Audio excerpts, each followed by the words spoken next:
ಅವ್ರು ಮಾರ್ವಾಡಿ ತುಂಬ ಬೇಕಾದವರು. ನನಗೊಂದು ಕಾರ್ ತಗೋ ಅಂದರು ಗೌತಮ್ ರಾಜ್ ಅವರು. ಬೇಡಿ ಸರ್, ನನಗೆ ತೊಗೊಂಡ್ರು ಮೇಂಟೈನ್ ಮಾಡೋಕ್ಕಾಗಲ್ಲ, ಕಷ್ಟ ನನಗೆ.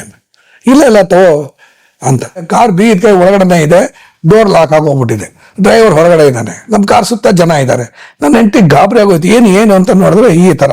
ನಾನು ಮೊದಲು ತೊಗೊಂಡಿದ್ದೇನೆ ಮಾರುತಿ 800 ಅಂತ. ನಾನು ಇದುವರೆಗೂ ಯಾವ ಕಾರ್ ತೊಗೊಂಡ್ರು ಕೂಡ ಸೆಕೆಂಡ್ ಹ್ಯಾಂಡ್ ತೊಗೊಳ್ಳೋದಿಲ್ಲ ನಾನು. ಯಾಕೆ ಅಂತ ಹೇಳಿದ್ರೆ, ಒಂದು ಅದಕ್ಕೆ ಮಿನಿಮಮ್ ಗ್ಯಾರಂಟಿ ಇರುತ್ತೆ, ಸರ್ವಿಸು ಅದು ಇದು ಎಲ್ಲನೂ ಇರುತ್ತೆ, ಒಂದಿಷ್ಟು ಮೈಲಿ ಹೋಗ್ಬೋದು ಅಂತ ಇರುತ್ತೆ. ಸೊ ಅದಕ್ಕೋಸ್ಕರ ಒಂದು 2 ವರ್ಷ 3 ವರ್ಷ ವಾರಂಟಿ ಇರುತ್ತೆ.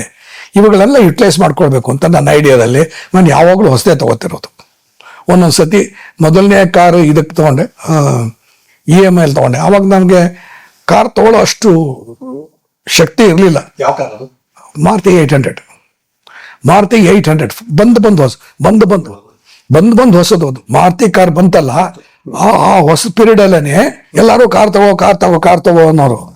ನಾನು ಇಲ್ಲ, ನಾನು ಕಾರ್ ತಗೋತಾ ಇರಲಿಲ್ಲ. ಯಾಕಂದ್ರೆ ನಾನು ತೆಗೆದಿದ್ದೆ ಸೈಕಲು. ನಾನು ಮದ್ರಾಸಲ್ಲಿ ಬ್ಯಾಂಕಿಗೆ ಹೋಗ್ಬೇಕು ಅಂತ ಕೂಡ ಸೈಕಲ್ ಹೊಡ್ಕೊಂಡು ಹೋಗುವೆ ಭಾಳ. ಇವನ್ ನಾನು ಡೈರೆಕ್ಟರ್ ಆಗಿ ಭಾಗ್ಯವಂತರು ಆಮೇಲೆ ಕರುಣಾಮಯಿ ಪೀರಿಯಡಲ್ಲಿ ನಾನು ಕಾರ್ ತಗೊಂಡಿದ್ದು. ಒಂದೇನು ಅಂತ ಹೇಳಿದ್ರೆ, ಗೌತಮ್ ರಾಜು ಅಂತ ಒಬ್ಬ ಎಡಿಟರ್, 83 ಗೌತಮ್ ರಾಜು ಅಂತ ಒಬ್ಬ ಎಡಿಟರ್, ಅವರು ತುಂಬಾ ದೊಡ್ಡ ಎಡಿಟರ್. ಅವರು ನಮ್ಮ ರಾಜೇಂದ್ರ ಸಿಂಗ್ ಬಾಬು ಪಿಕ್ಚರ್ ಎಡಿಟ್ ಮಾಡ್ತಾ ಇದ್ರು. ಕೃಷ್ಣ ನೀ ಬೇಗನೆ ಬರೋ, ಮನೆಯ ಮಂತ್ರಾಲಯ, ಅದೆಲ್ಲ ಅವರೇ ಎಡಿಟ್ ಮಾಡ್ತಾ ಇದ್ದಿದ್ದು.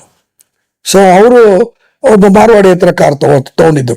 ಅವ್ರು ಮಾರ್ವಾಡಿ ತುಂಬ ಬೇಕಾದವರು. ನನಗೊಂದು ಕಾರ್ ತಗೋ ಅಂದರು ಗೌತಮ್ ರಾಜ್ ಅವರು. ಬೇಡಿ ಸರ್, ನನಗೆ ತೊಗೊಂಡ್ರು ಮೇಂಟೈನ್ ಮಾಡೋಕ್ಕಾಗಲ್ಲ, ಕಷ್ಟ ನನಗೆ. ಇಲ್ಲ ತಗೋ ಅಂತ. ಸರಿ, ಏನು ಅಂದರೆ ಅವರೇ ವಿಚಾರಿಸಿ ಎಲ್ಲ ಮಾಡಿಬಿಟ್ಟು, ಒಂದು ಏನು ಅಂತ ಹೇಳಿದ್ರೆ, ಒಂದು ಫಸ್ಟ್ ಇನ್ಸ್ಟಾಲ್ಮೆಂಟ್ ಮಾತ್ರ ನೀವು ಕೊಡು. ಫಸ್ಟ್ ಇನ್ಸ್ಟಾಲ್ಮೆಂಟ್ ಕೊಟ್ಟ ಮೇಲೆ ಎಲ್ಲಾನು ಕೂಡ EMI ಮಾಡ್ಕೊಟ್ಬಿಡ್ತಾರೆ ಅವರು. ಸೊ ಪ್ರತಿ ಸತಿನೂ EMI ಅಲ್ಲಿ ಹಾಕಿಸ್ಕೊಟ್ಬಿಟ್ರು ಅವರು. ಸೊ ಏನಾಗೋಯ್ತು ಅಂತ ಹೇಳಿದ್ರೆ, ಕಾರ್ ತಗೊಂಡ್ಮೇಲೆ ಅದು EMI ಎಲ್ಲೋ ಹೋಯ್ತು. ಅದು ಅಷ್ಟು EMI ಕೂಡ ನಾನು ಒಂದು EMI ಕೂಡ ತಪ್ಪು ಮಾಡ್ದೇನೆ ಕೊಡ್ಬೇಕಾಗಿದ್ದೆಲ್ಲ ಕರೆಕ್ಟಾಗಿ ಕೊಟ್ಬಿಡ್ತಿದ್ದೆ.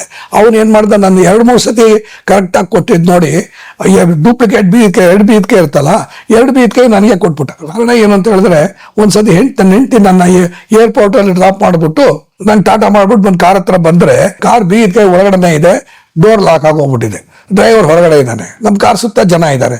ನನ್ನ ಹೆಂಡತಿ ಗಾಬರಿ ಆಗೋಯ್ತು, ಏನು ಅಂತ ನೋಡಿದ್ರೆ ಈ ಥರ. ಆಮೇಲೆ ಪುನಃ ಆ ಮಾರ್ವಾಡಿಗೆ ಫೋನ್ ಮಾಡಿ ಅವನು ಬಂದು ಡೂಪ್ಲಿಕೇಟ್ ಅಲ್ಲೇ ತೆಕ್ಕೊಟ್ಬಿಟ್ಟು, ಇನ್ನು ಇಟ್ಕೊಂಬನಿಗೆ ಈ ಕಷ್ಟಪಡೋದು ಬೇಡ ಅಂದ್ಬಿಟ್ಟಿದ್ದಾನೆ, ಬೀದ್ಕೆ ಕೊಟ್ಬಿಟ್ಟ. ಸೊ 2-3 ಕಂತಲ್ಲೇ ಅವನು ಕರೆಕ್ಟಾಗಿ ಕಟ್ತೀನಿ ಅಂತ ಗೊತ್ತಾಯ್ತು. ಯಾವ ಕಡೆಯಿಂದ ಯಾರು ರೆಕಮೆಂಡ್ ಮಾಡಿದ್ದಾರೆ ಅಂತ ನನಗೆ ಗೊತ್ತು. ಸೊ ಅದರಿಂದ ನಾನು ಬೀದ್ಕೆನ ಇನ್ನೂ ಡ್ಯೂ ಕಟ್ಬೇಕಾಗಿರುವಾಗಲೇ ಕೊಟ್ಬಿಟ್ಟ ನನಗೆ. ಮಾರ್ವಾಡಿ ತಗೊಂಡಿದ್ದೆ. ಆಮೇಲೆ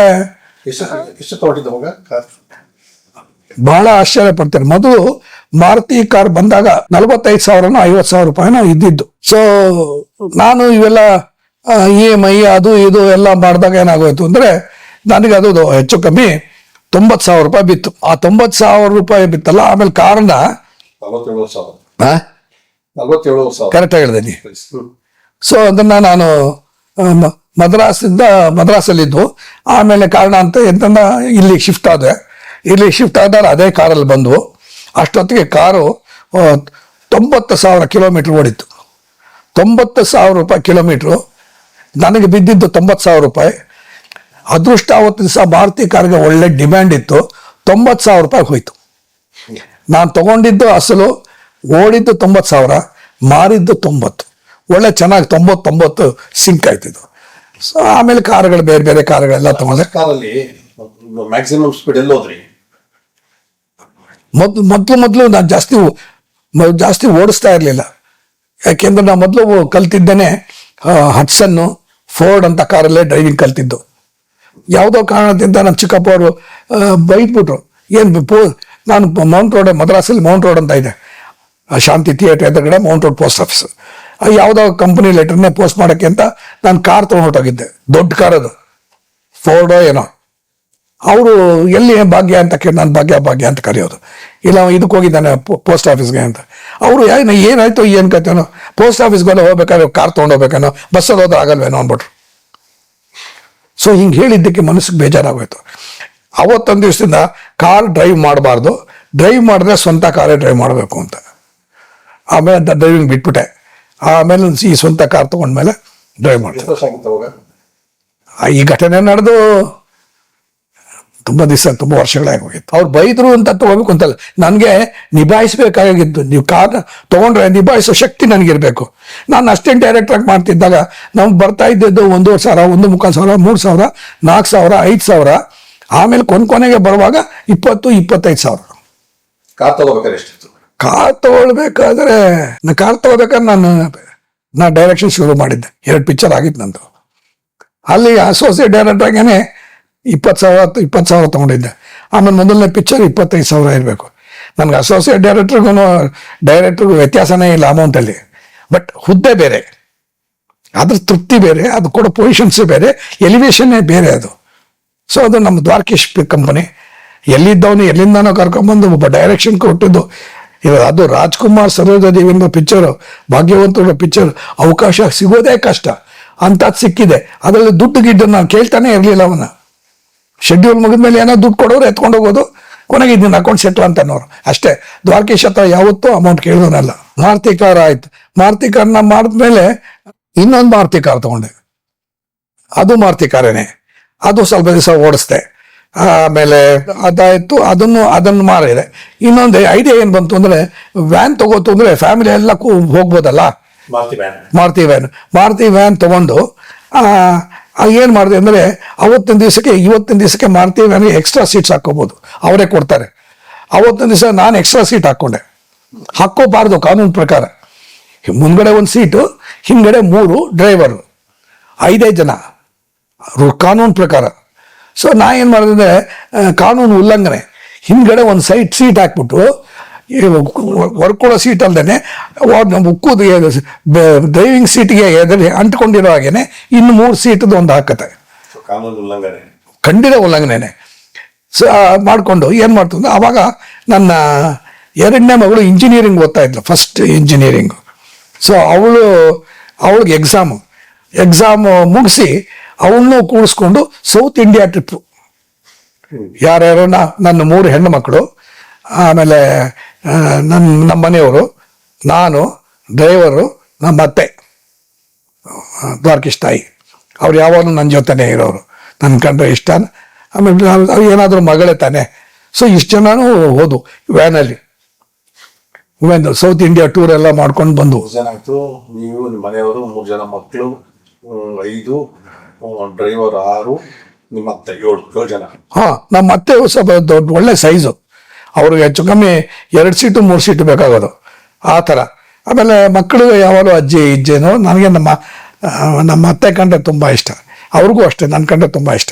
ಅವ್ರ ಮಕ್ಕಳ ಮೇಲೆ ಏನು ಪ್ರೀತಿ ಇತ್ತೋ ಕರೆಕ್ಟಾಗಿ ಹೇಳೋದಾದರೆ 1 ಇಂಚು ಸ್ವಲ್ಪ 10 kg ನನ್ನ ಮೇಲೆ ಜಾಸ್ತಿ ಇರೋದು ಅವ್ರಿಗೆ. ಸೊ ಆ ಥರ ಅದು ಎಲ್ಲ ರೌಂಡ್ ಮಾಡೋದು, ಅದೆಲ್ಲೂ ಅದು ಮಾಡಿದ್ರು. ಆಮೇಲೆ ಏನಾಗೋಯ್ತು ಅಂದರೆ, ಅದು ಇಟ್ಕೊಂಡು ಭಾಳ ಮೇಂಟೈನ್ ಮಾಡ್ತಿದ್ದೆ. ಆಮೇಲೆ ಇನ್ನೂ ಒಂದು ಕಾರ್ ತೊಗೊಂಡೆ ಇರಲಿ ಅಂತ. ಏನು ಅಂತ ಹೇಳಿದ್ರೆ, ಸ್ವಲ್ಪ ಬೆಳೀತಲ್ಲ, ಪಾಕೆಟ್ ಒಂದು ಸ್ವಲ್ಪ ದೊಡ್ಡದಾಯ್ತಲ್ಲ, ಅವಾಗ ಕಂಟೆಸ ಕಾರ್ ಬರ್ತಿತ್ತು. ಕಂಟೆಸ ತುಂಬ ಒಳ್ಳೆ ಕಾರ್ ಅದು. ಸೊ ಕಂಟೆಸ ತೊಗೊಂಡೆ. 1, 2, 3, 4ನೇ ಕಾರು. ವ್ಯಾನು 2 ಮಾರುತಿ ಆದ್ಮೇಲೆ ಮಾರುತಿ, ಅದಾದ್ಮೇಲೆ ವ್ಯಾನು, ಅದಾದ್ಮೇಲೆ ಕಂಟೆಸ. ಓಕೆ. ಕಂಟೆಸನು ಅವಾಗ ಮತ್ತೆ ಹಿಡಿದಕ್ಕೆ ಹೋಗಿಲೆ ಅವೆಲ್ಲ ಮಾಡ್ತಾ ಇದ್ದೆ. ಅಲ್ಲ, ನೀವು ಮಾರುತಿ ವ್ಯಾನಲ್ಲಿ ಸಿಕ್ಕಾಕೊಳ್ಳಿಲ್ಲ ಯಾರ ಹತ್ರ? ಅದೊಂದು ಕತೆ ಇದೆ. ಹೇಳ್ಬೇಕಂತ ಬಹಳ ಮುಖ್ಯ. ಅದು ಇದು ಬಹುಶಃ ಎಲ್ಲಿ ಅಂತ ಹೇಳಿದ್ರೆ, ರಾಮೇಶ್ವರಮಲ್ಲಿ. ಪಂಬಂ ಬ್ರಿಡ್ಜ್ ಇದೆಯಲ್ಲ, ಪಂಬಂ ಬ್ರಿಡ್ಜಲ್ಲಿ ಹೋಗುವಾಗ ಟರಕ್ ಅಂತ ಒಬ್ಬ ಇನ್ಸ್ಪೆಕ್ಟ್ರು ವ್ಯಾನ್ ಚೆಕ್ ಮಾಡಿದ್ರೆ, ವ್ಯಾನಲ್ಲಿ ಕೂತ್ಕೋಬೇಕಾಗಿದ್ದೆ 4 ಜನ. 3+1+1 4 ಜನ ಪ್ಯಾಸೆಂಜರು, 1 ಡ್ರೈವರು. ಇಲ್ಲಿ ನೋಡಿದ್ರೆ ಇನ್ನೂ ಜಾಸ್ತಿ ಇದೆ. 2 ಮಕ್ಕಳುಗಳು, ನಮ್ಮ ಅತ್ತೆ ಎಲ್ಲ ಇತ್ತು. ಸೊ ಅವನು ಡ್ರೈವರ್ ಹೋಗಿ RC ಬುಕ್ಕು ಅದು ಇದು ಎಲ್ಲ ಕೊಟ್ಟರೆ ಅವನು ಅದು ಇದು ನೋಡ್ತಾ ಇದ್ದ. ಆಮೇಲೆ ಇದರ ಹತ್ರ ಬಂದ, ಕಾರ್ ಹತ್ರ ಬಂದ, ಯಾರು ಓನರ್ ಅಂದ, ಎಲ್ಲ ತಮಿಳ್ ತಾನೆ, ನಾನ್ ತಾನೆ, ನೀವು ಅಂದ್ರೆ ನಿಂಗೆ என்ன ಅಂತ ಕೇಳ್ದ. ನಾ இந்த மாதிரி ಡೈರೆಕ್ಟರ್ ಪ್ರೊಡ್ಯೂಸರ್ ಅಂತ. என்ன ಡೈರೆಕ್ಟರ್ ಪ್ರೊಡ್ಯೂಸರ್ ಅಂದ. ಈ ಥರ ಕನ್ನಡ ಪಿಕ್ಚರ್ ಎಲ್ಲ ತೆಗಿತೀನಿ ಅಂದೆ. ಕನ್ನಡಮ್ಮ, ಸರಿ ವಾಂಗೋ ಅಂತ ಕರೆದು ಆ ಪೊಲೀಸ್ ಸ್ಟೇಷನ್ ಕರ್ಕೊಂಡೋಗಿ ನನ್ನ ಕತೆ ಎಲ್ಲ ಕೇಳಿ ಅವ್ರ ನಂಬರ್ ಕೊಟ್ಟು ನಿಮ್ಗೆ ಏನಾದ್ರು ತೊಂದರೆ ಆದರೆ ಹೇಳಿ ನನಗೆ ಅಂತ ಹೇಳಿ ನಿಮ್ಮ ಪಾಡಿಗೆ ನೀವು ಹೋಗಿ ಅಂತ ಹೇಳ್ಬಿಟ್ಬಿಟ್ಟ. ಕೇಸು ಹಾಕಲಿಲ್ಲ, ಏನೂ ಮಾಡಲಿಲ್ಲ. ಏನು ಅಂತ ಹೇಳಿದ್ರೆ ಸಿನಿಮಾದಲ್ಲಿ ಡೈರೆಕ್ಟ್ರಾಗಿ ಕೆಲಸ ಮಾಡಿದ್ದಕ್ಕೆ ಆ ಪ್ರೀತಿ, ಅವನಿಗದು ಪ್ರೀತಿ, ಸಿನಿಮಾ ಪ್ರೀತಿ ಬಿಟ್ಟ ಅವನು. ನಾನು ಊರಿಗೆ ಹೋದ್ಮೇಲೆ, ಚೆನ್ನೈಗೆ ಹೋದ್ಮೇಲೆ ನಂಗೆ ಫೋನ್ ಮಾಡ್ದ ಅವನು, ಹೇಗಿದ್ದಾರೆ, ಏನು ತೊಂದರೆ ಇಲ್ವಲ್ಲ, ಏನು ಕತೆ ಅಂತ. ಸೊ ಆ ಥರ ಅದಕ್ಕೆ ಆ ಇನ್ಸಿಡೆಂಟ್ನ ನಾನು ಮರೆಯೋಕ್ಕೆ ಆಗಲ್ಲ. ಇವತ್ತಿನ ದಿವಸ ಅದೇನೋ ಒಂದೊಂದ್ಸತಿ ಆಗುತ್ತೆ. ಯಾವುದೋ ಆಟೋಮೆಟಿಕ್ ಸಿಗ್ನಲ್ ಜಂಪ್ ಮಾಡಿಬಿಟ್ರೆ ಇದು ಯಾರು ಪೊಲೀಸ್ನವರು ಅವರು ಹಿಡಿದಾಗ ನೋಡ್ತಾರೆ, ಓ ಸಿನಿಮಾ ಡೈರೆಕ್ಟರ್ ನೀವು ಬರ್ಗ ಹೋಗಿ ಸರ್ ಅಂತ ಬಿಡ್ತಾರೆ. ಈ ಕೆಲವ್ರು ಬರೆದು ಬಿಟ್ಟಿರ್ತಾರೆ, ಏನು ಮಾಡೋಕ್ಕಾಗಲ್ಲ.